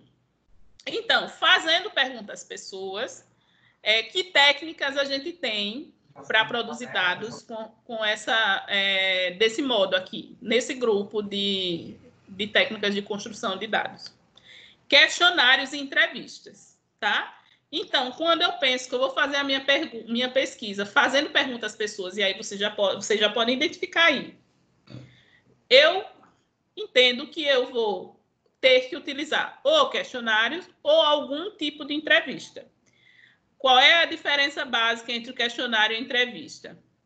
Questionário é padronizado. Todo mundo vai responder o mesmo questionário com as perguntas na mesma ordem, certo? E impessoal, ele é objetivo, o questionário. Por isso que normalmente ele tem perguntas fechadas, mas pode ter abertas também, contanto que seja objetivo. Então, o questionário ele tem um padrão, todo mundo tem que responder do mesmo jeito, na mesma ordem, o mesmo questionário no mesmo tempo. Tem padrões. Entrevista, não. Entrevista, mesmo aquelas que têm perguntas certas para ser feitas em uma ordem, a pessoa pode falar mais, pode falar menos, você pode perguntar o que não entendeu, certo? Existe uma certa abertura. Então, mais uma vez, a gente vê aqui que o questionário é uma coisa mais para quantidades grandes de pessoas. Quando eu quero saber coisas em quantidade. E entrevistas é mais uma coisa quando eu quero aprofundar, quando eu quero abrir para ter uma subjetividade maior, certo? Olha só, então, questionário é utilizado muito em pesquisas de levantamento, né? É utilizado bastante naquelas pesquisas de coorte para poder fazer acompanhamento das pessoas, elas respondem sempre as mesmas perguntas, porque dentro de um tempo eu consigo comparar. A gente já consegue perceber isso. E entrevistas são bastante utilizadas em estudos de campo, em pesquisação, estudo de caso, estudos exploratórios, até mesmo estudos explicativos, certo? Estudos experimentais também são utilizados em entrevistas. Fazendo perguntas às pessoas, esses são os dois principais tipos de instrumentos, de técnicas, certo? Então, olha só, o questionário, como eu falei, ele é usado em pesquisas quantitativas, em pesquisas de levantamento, em estudos descritivos ou estudos explicativos, certo? Não apenas, isso são exemplos, tá? Mas nesses, o questionário ele é fundamental. Por quê? Eu faço um monte de questionário, distribuo para as pessoas, elas respondem e depois eu só contabilizo as respostas, certo? Então, o questionário é uma ferramenta bastante importante utilizada nesse tipo de pesquisa. Quando a pesquisa é quantitativa, quando é pesquisa de levantamento, quando os estudos são descritivos ou explicativos. O questionário ele é usado para comparar a resposta dos participantes, né? Então, quantas pessoas responderam X, Y, Z e tal, ou no tempo, certo? No começo do experimento as pessoas respondiam isso, isso e aquilo. Depois do experimento as pessoas respondiam isso, isso e aquilo. O questionário, muita gente pensa que questionário é só pergunta fechada, né? Ou seja, aquela de marcar a resposta com um X. Mas não, gente. Um questionário ele pode ter perguntas abertas também, contanto que seja objetivo. Então, se eu botar no questionário perguntas assim, como e quando você fez isso e isso? Não pode, porque isso não é uma pergunta objetiva, tá? Você tem que fazer perguntas objetivas, tá certo? Por exemplo, qual a sua idade? É uma pergunta objetiva. É uma pergunta simples, mas é uma pergunta objetiva que tem uma resposta só. A pessoa não pode dar outra resposta, certo? Quando você começou a trabalhar nesse lugar? Aí pronto. Uma resposta, a pessoa vai ter que dar uma resposta. Então, perguntas têm que ser objetivas, tá certo? Mas, muitas vezes, as perguntas dos questionários são feitas assim, você pensa uma pergunta e você pensa em respostas possíveis e enumera para que a pessoa marque. O modo mais usado é assim, mas pode... Oi.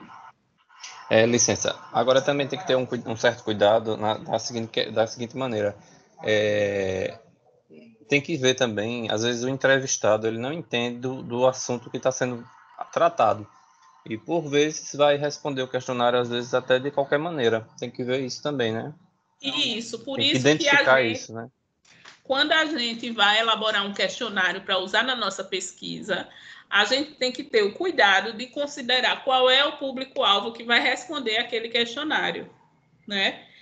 Como ele é uma ferramenta padronizada, né? E, repito, quando eu falo padronizada, é assim, que segue critérios pré-definidos, né? Fechadinhos. Normalmente eu vou fazendo uma pesquisa onde o público-alvo também tem características em comum, né? Então, eu preciso pensar nisso, né? Será que todo mundo vai saber fazer? Então, eu tenho que usar uma linguagem adequada, certo? Tenho também que ter uma quantidade de perguntas adequada, porque se eu fizer um questionário muito longo, será que o povo não vai ficar de saco cheio para aplicar de uma vez só? O povo tem uma hora que vai responder de qualquer jeito, certo? É justamente esse ponto aí o que eu... Diga, pode falar.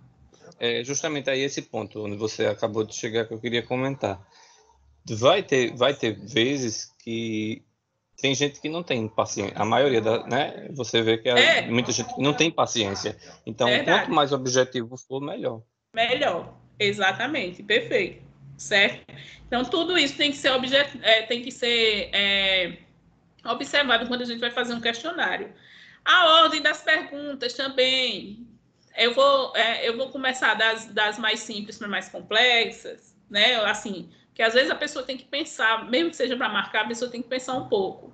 Ou eu vou começar das mais complexas para mais simples, ou eu vou alternar, ou o que é que eu quero saber? Eu vou botar perguntas repetidas, assim, para poder comprovar ou não. Enfim, depende de como você vai estruturar na pesquisa, tá? Mas o importante é isso, é que o questionário, ele é objetivo, mesmo que seja aberto, com perguntas abertas ou fechadas, e que você, para fazer o questionário, para aplicar numa pesquisa, é como escrever um texto, tá, gente? Você tem que fazer e revisar, chamar outras pessoas para olhar, para ver se atende os seus objetivos. Sempre considerando isso. Quem é que vai responder?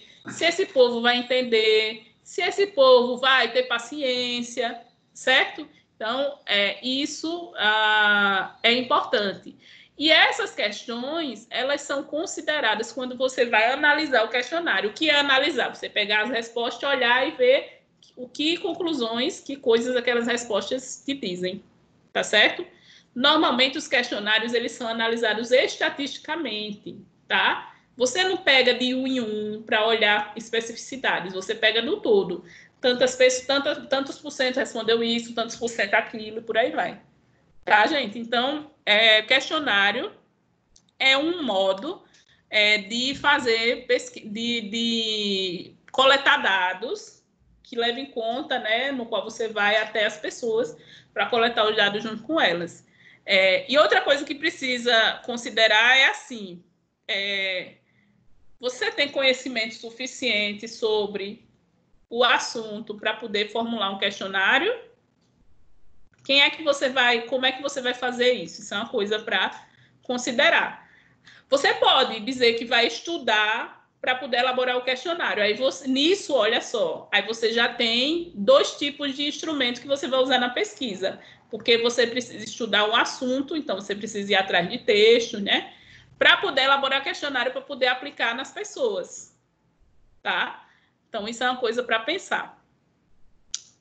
E outra é que ele tem, normalmente, um número grande de pessoas envolvidas. Então, quando eu vou fazer um questionário, eu tenho que pensar assim, preciso mandar para muita gente. Como é que eu vou acessar essas pessoas? Onde é que eu vou? Vai ser por e-mail? Eu vou lá? Vai ser pelo correio? Sei lá, ninguém manda mais pelo correio essas coisas, né? Mas não sei. Como é que eu vou fazer isso? Como é que eu vou obter a informação dessas pessoas? Se vai ser por e-mail, onde é que eu vou obter esses e-mails? Se vai ser pelo WhatsApp, onde é que eu vou obter esse WhatsApp, por exemplo?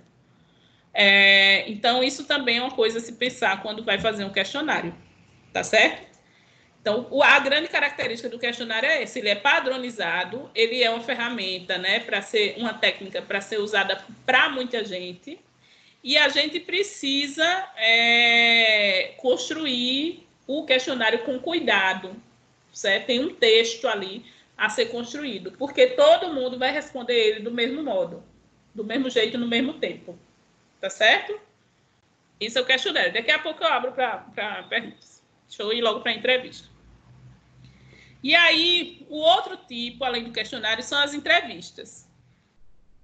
Tem várias formas de classificar as entrevistas, tá, gente?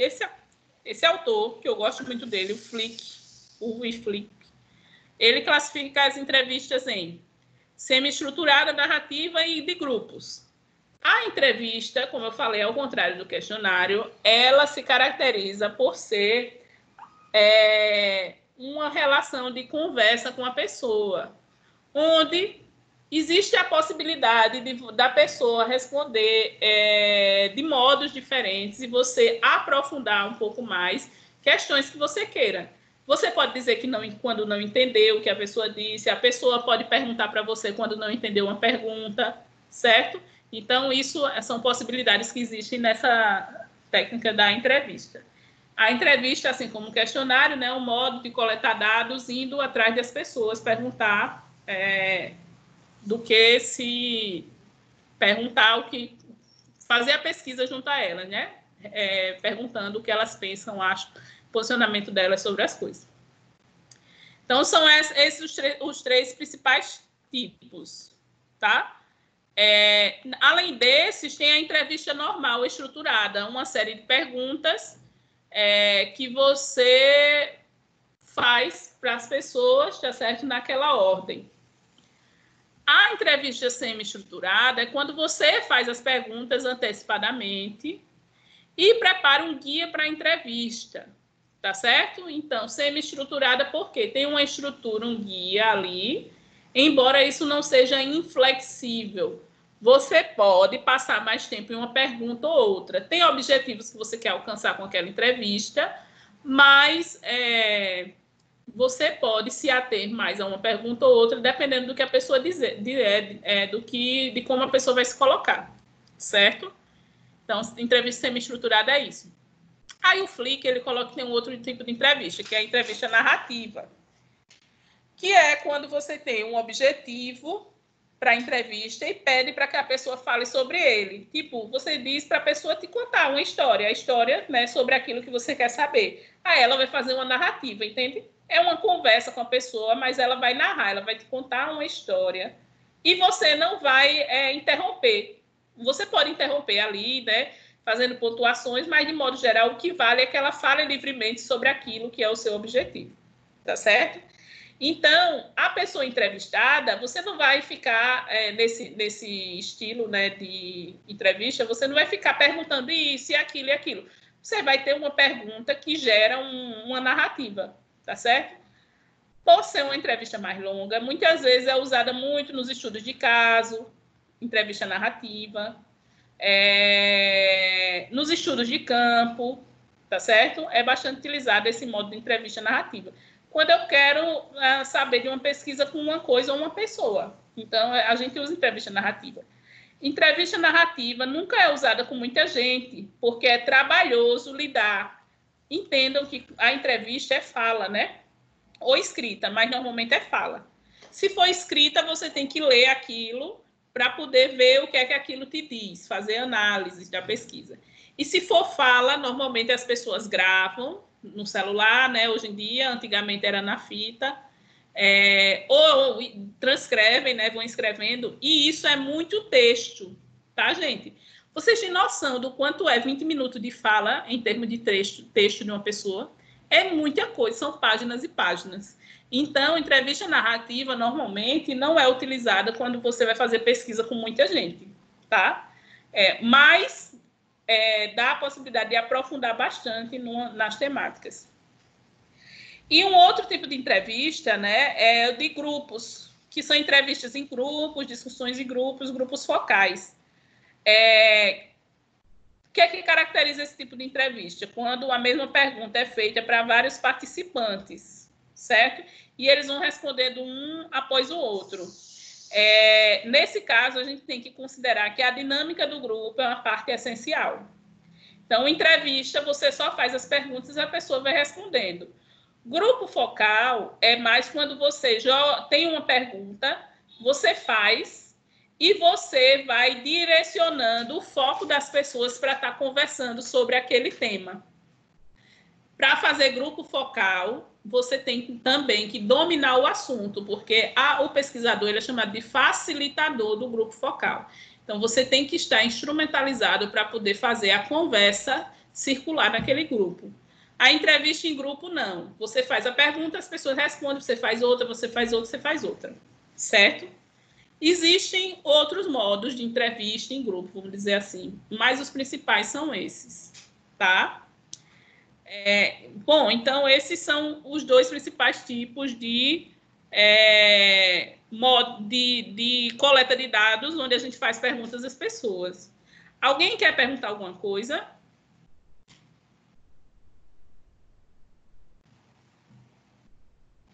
Não. Vocês entenderam? Pessoal? Sim, entendi, professora. Sim, professora. Tá entendendo. E aí, olha... Oi, pode falar. Aline, eu não sei se eu estou errado, mas se você puder me corrigir. Nesse tipo de pesquisa em grupo, né, vai ter sempre, assim, é possível, né, se esperar muitas opiniões diversas e também tem que se fazer essa observação, acho que você vai falar agora, de que às vezes uma pessoa responde e a outra fica, né, a outra que vai responder aí fica pensando, eita, o que é que eu vou falar? Assim, a pessoa, onde eu quero chegar é o seguinte: a pessoa que está sendo entrevistada, o grupo que está sendo entrevistado, ele pode até se corromper de uma certa forma, que todo mundo tem que pensar igual ali naquele grupo. Tá entendendo como é? Entendi, perfeito. E é por isso que, quando a gente vai trabalhar com esse tipo de entrevista, a gente tem que considerar o grupo, a dinâmica do grupo, como um fator que faz diferença, que influencia, né? Eu lembro de um relato de pesquisa uma vez que uma psicóloga foi pesquisar justamente com empresas. E aí ela chegou lá, né, fazia o grupo, os funcionários chegavam, eles penduravam o casaco, sentavam lá e ninguém dizia nada. Aí ela perguntava, ninguém dizia nada. Ela perguntava, ninguém dizia nada. Ela foi 1, 2, 3 vezes. Quando ela foi 3 vezes, ela chamou um para conversar. E aí ele disse que ninguém dizia nada porque a psicóloga, a presença da psicóloga ali era como se fosse um olho fiscalizador da administração da empresa. Então, ninguém se sentia confortável para dizer nada, certo? Aí ela entende. E essa é uma dinâmica daquele grupo. Um não dizia nada, o restante não dizia nada. Aí ela precisou criar outras estratégias para poder desenvolver aquilo, né? No caso, ela prometeu sigilo, ela se comprometeu, assinou documentos falando do sigilo, né? Ela teve que arrumar outro lugar para fazer a entrevista em grupo. Então, foi uma infinidade de coisas. A dinâmica do grupo faz diferença. Por isso que também que não dá para entrar nos pormenores mínimos, né, em função do nosso tempo. Mas eu recomendo que vocês leiam os textos, né? E esse do Flick, de onde eu tirei essa aula aqui das técnicas, ele é muito, muito detalhado e muito bom. Eu não coloquei no AVA ainda, mas eu vou colocar na aula 11, tá? Então, olhem lá, inclusive para construir os projetos de vocês. Quando a gente vai fazer entrevista em grupo focal, o pesquisador não vai sozinho, porque ele não dá conta. Então, precisa ter uma pessoa, que normalmente é o pesquisador, para facilitar o grupo.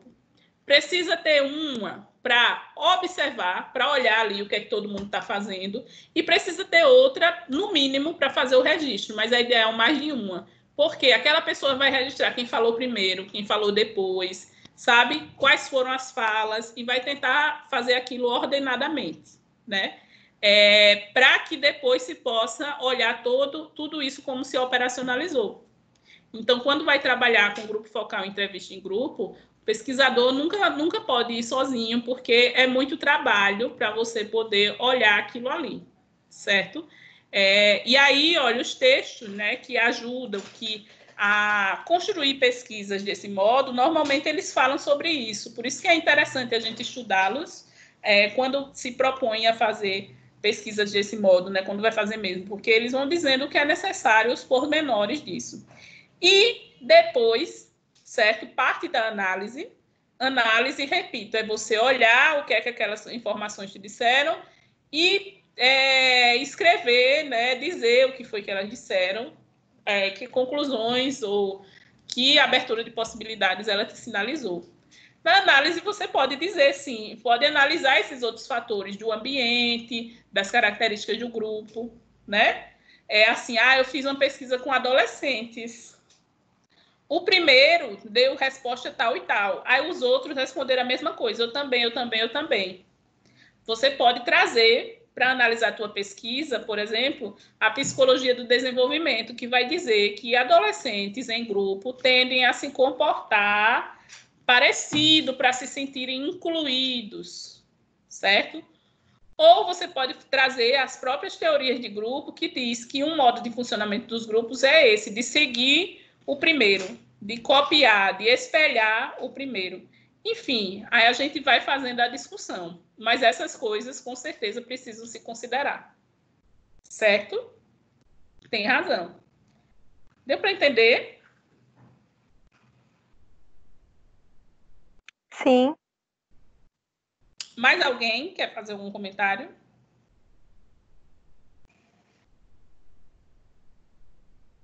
Não?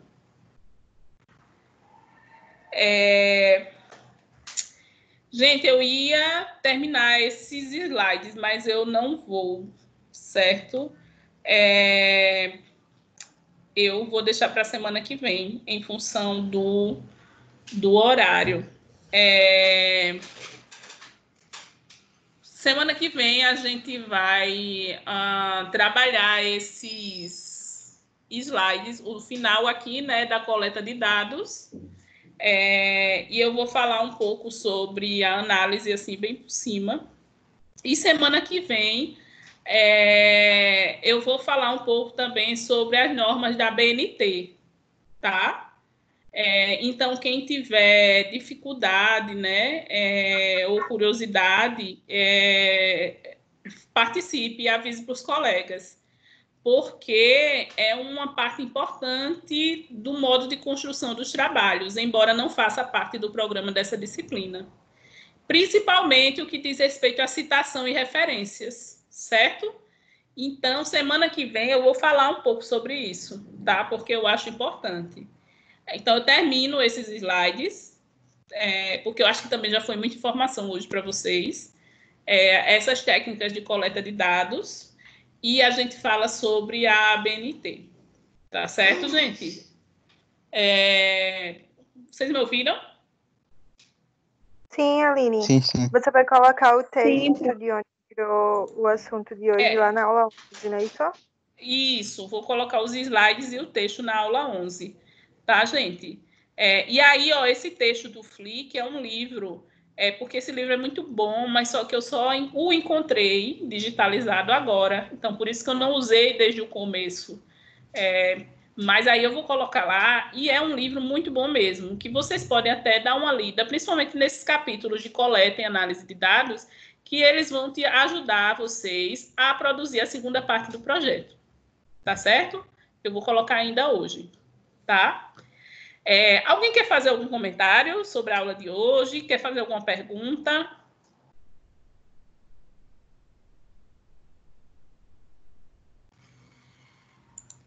E aí? Professora. Oi. Alexandro. Certo. Pode falar. Depois da aula, eu gostaria de tratar um assunto com a senhora, se possível, no privado. Pode ser? Certo. Fale comigo no Agradeço, WhatsApp, professor. que eu acho que é mais tranquilo. Isso. Pode ser? Agradeço, senhora. Tá Pode bom, ser. então. Pode ser. Obrigado. Nada. Mais alguém? Então, vamos encerrar, né, gente? Então, o prazo para envio, né, da primeira parte dos projetos é hoje, tá? Quem não enviou, envie, tá bem? Façam mesmo, gente, se dediquem, tá? Não se preocupe, vocês estão aprendendo, mas a gente só aprende fazendo, né? Então, tentem fazer mesmo e enviem, que vai ser muito interessante. Alguém vai falar? Tá bom, então. Eu encerro, tá certo? Bom final de semana para vocês e até a semana que vem. Tá? Obrigado, professora. Obrigada, Aline. Ótimo Abraço. Também. Tchau. Deixa eu abrir a minha câmera para dar um tchau também. Tchau, gente. Tchau, beijo. Tchau. Tchau, galera linda.